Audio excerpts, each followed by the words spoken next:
You know what I'm hearing? Oh, I'm always terrified of this. You know what I'm hearing? Someone is feeling vengeful towards you because they've finally realized that their partner was wanting to approach them from a position of power.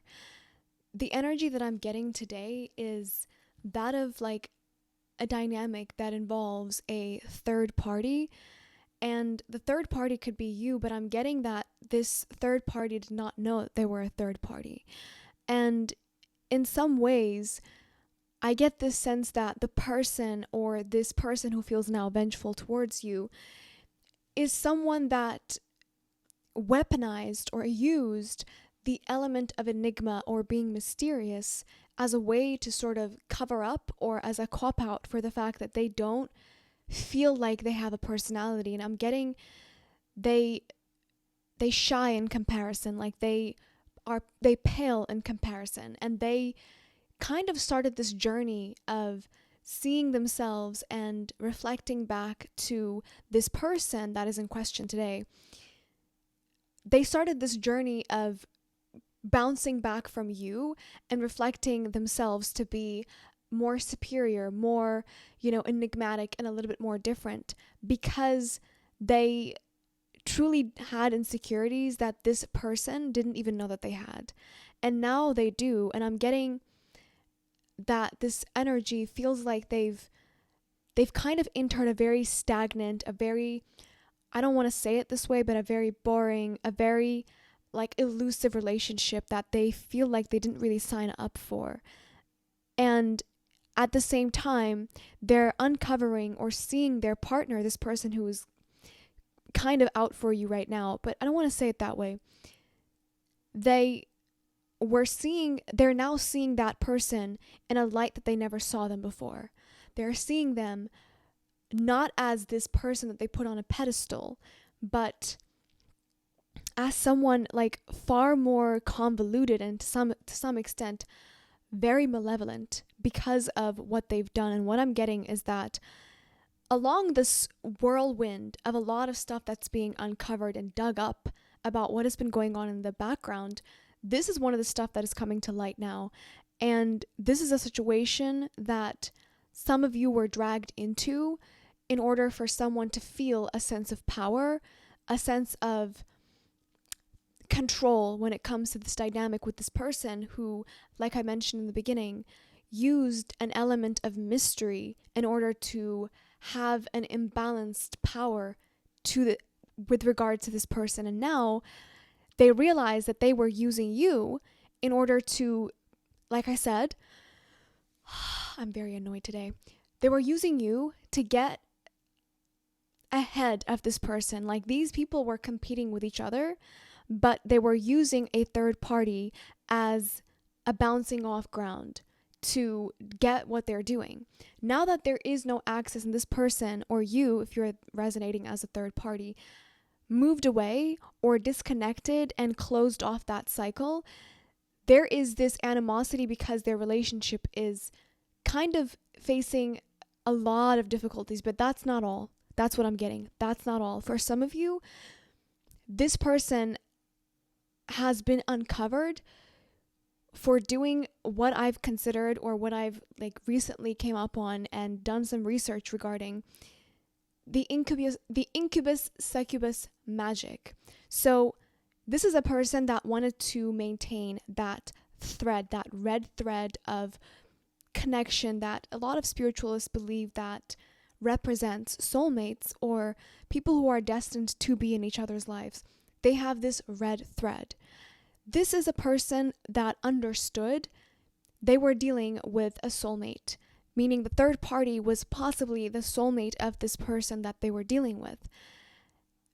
What happened is that they wanted to maintain that connection because if they were to pull at that thread, they were going to lose access to this person. And they knew that. So instead, what they did is something that now this person has discovered and they are sick to their stomach. It is not just disillusionment. This is terror. This is disgust. It's almost like this person is waking up discombobulated, like I can't believe you did this. Like what? Like what? That's what I'm getting. What this person did was they got together with whatever entity that is connected between, like I mentioned in my blog, soulmates and soul families or heritages and some shared demonic heritage. This is a person that activated a succubus to remove, believe it or not, this is a thing, to remove this man's, it's a man, semen, in order to then transform that succubus into an incubus that would have sex with the feminine or the soulmate or the third party in this instance, and either impregnate them or merely just have sex with them in order to maintain that bond. That bond that's maintained by either blood or intercourse. But this intercourse doesn't have to be physical. And this is what this person did. They realized that they can't completely boot out that third party because that is the person that brought this energy, this man or masculine, into their life. So they need to maintain the bond. They need to maintain the soulmate connection. They cannot pull at that thread. And in order to still have them and maintain that thread, this is a person that used sex magic, but it's a demonic sex magic. This is a kind of magic that what in the olden days was considered burn the witch worthy. This is the type of stuff that they believed, quote, women would get up to because they were scorned. Like, this is what the 13th century, Britain and all of that stuff was going on, and they were hunting after them. There was books written about this. This is what I'm talking about. And this person has now uncovered that their partner is a fraud, that they are a literal fraud and a very demonic, twisted one. And it's interesting because as they uncovered it, this is a person that's looking at them point blank period and refusing to accept what they've done. They are literally ignoring it. I have PTSD by this mic. You can't tell already. They are looking, it's almost akin to somebody opening up a suitcase of voodoo dolls and with the third party's face all over it, but except in this reading, the third party isn't showing up as someone who wants to break up people. They're showing up as someone who was dragged into or who came across a natural spirit-led cross with what could have been a soulmate, but they didn't know that they were stumbling into a web of deception. They didn't know that they were involved in some type of scheme. And I'm getting that this masculine didn't quite understand what they were getting into. All they felt was that if they were able to conquer this karmic, if they were able to show off as a bigger, badder Billy for this karmic, that they would feel a sense of validity. But now all they have is emptiness. And it's interesting because this third party, right, that is now the object of not just aggression, but obsession and also longing. This is the third party. This third party is now, or you, collective, dear lovers, is the object of curiosity, fascination, and almost like they're calling upon this person to resolve this for them, because this is a person that has closed the cycle.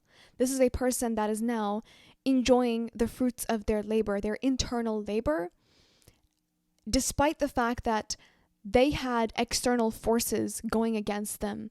Even if these forces are what I've called an incubus, quite literally a devil, a demon that was sent after this person in order to maintain a bond with someone that they were supposed to be in a natural relationship with. But since that didn't happen, and the person who was busy dividing this knew that they needed to keep that thread, like I mentioned, connected in order to siphon that person's energy. This is what we're talking about today. And I'm going to give a humongous credit to a woman named Angel. She's on Threads. I follow her, and I will put a link down below because she is one of the major pieces of the puzzle that brought this entity sex magic into light for me.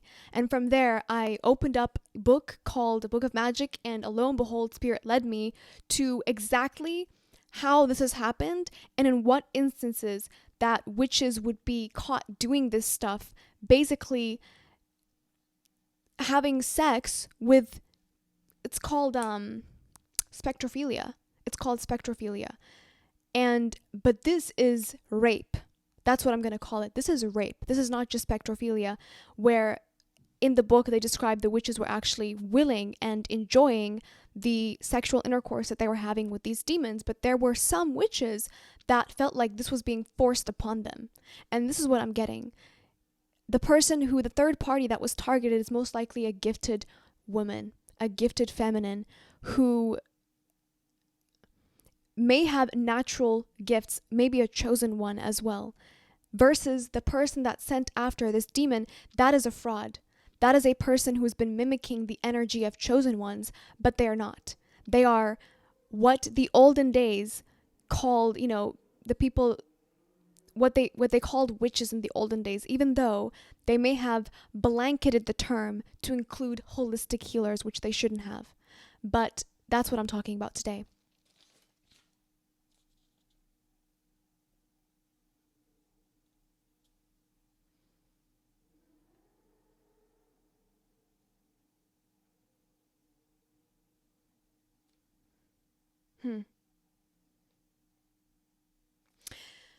Overall, what I'm getting is that this soulmate is now at a crossroad.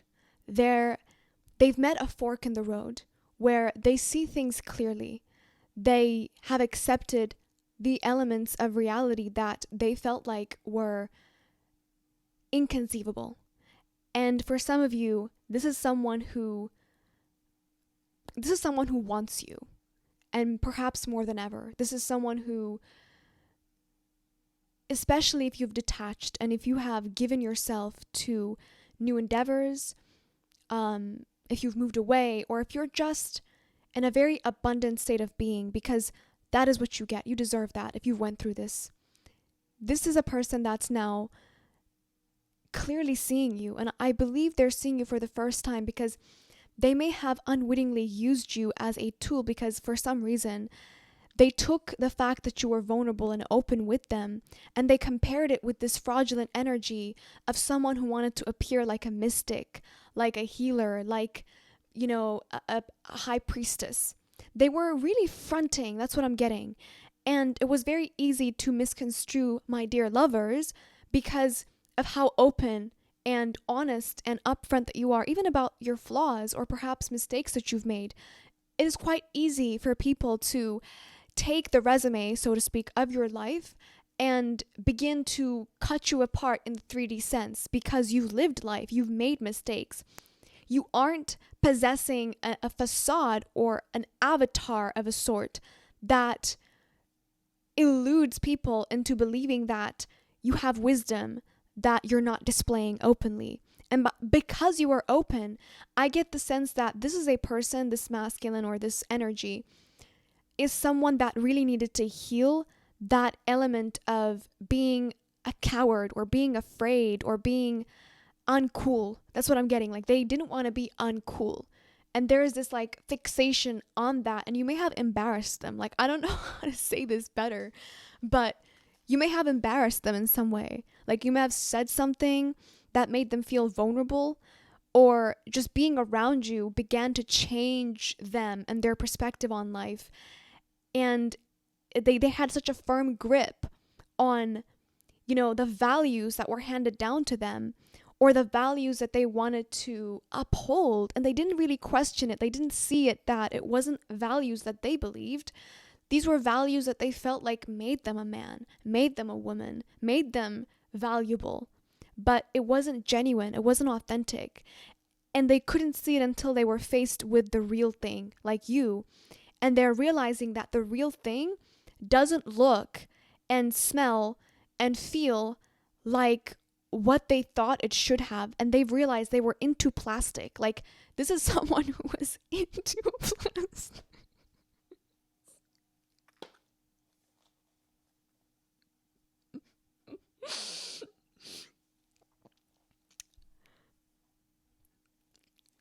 I pictured this sex doll. They were into plastic. For some of you, they may have been into like the big voluptuous, like, plasticed up and like, done up thing. Or like, I need a house and a car and like picket fence, and it's something like that. Like, they had this rigid perspective, but it was inauthentic. And they were chasing an illusion. It's like this person gave them this perfect, tantalizing illusion, and like a part of them that was fake had to be worked out by going down that path. And half of it is that, but the other half is the fact that this was a person that was doing sex magic, meaning they were able to cross the lines of destiny by still maintaining that thread. Like I mentioned in the beginning of this video, I hope it made sense.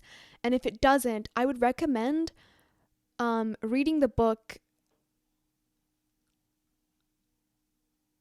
something about magic. Oh my God. Something. It talks about this, or just research this. They had to cross, this is a person that had to cross that thread, that red thread of destiny, by still maintaining a knot between it. And that knot was maintained by a single entity that plays both a succubus and an incubus role. It's just one entity.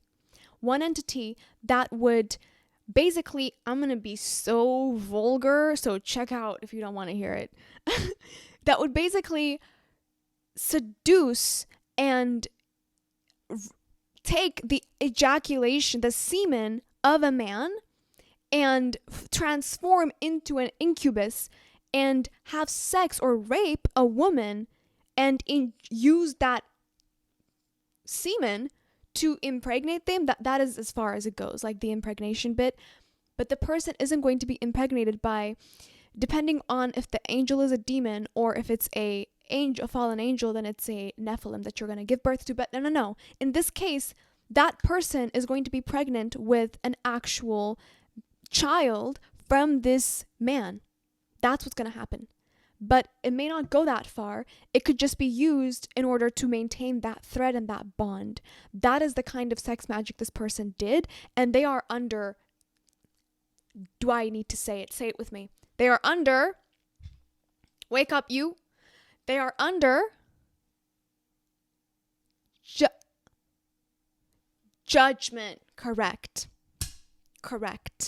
And that is it for today, my ladies and pretty gentlemen. Everything you need to know is in the description box. My shop is in the description box if you want to book for a reading. My book, Sad Girl, is also in the description box. So is my threads, which I talk about random topics, and my poetry page as well. So until next time, I will leave you guys with this to chew on. It is quite a hefty bit of information. I hope it didn't resonate, and if it didn't, I hope it was entertaining, and if it wasn't, I don't know what you were doing here. Until next time.